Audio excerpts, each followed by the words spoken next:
Яршаллы Россияның бірінші категориялы моношәһәрләр исемлегенә кертелде. Катлаулы социаль-икътисади торышы булган торак пунктлар статусын тагын 90-нан артык Россия шәһәре алды. Яршаллыда шәһәр икътисадын яңарту планы әзерләнде. Ул 6 проектны үз иченә ала. Апрель ахыры һәм май башында балалар бакчаларына чиратлар тәртибе үзгәрәчәк. Нәтиҗәдә 2012 елның ноябрь-декабрь айларында туган балалар 3-4 яшьлекләр категориясендә каралачак. Бу 2012 елгы балаларның барысында бакчаларда урыннар белән тәэмин итү максатыннан эшләнә.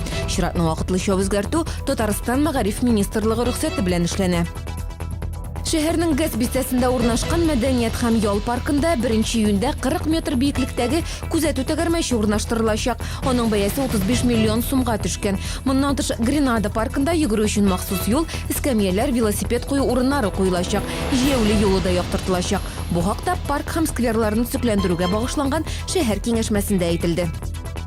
26 апрель бөек шагыйребез Габдулла Тукайның туган көнендә татар халкы туган тел көнен билгеләп үтә.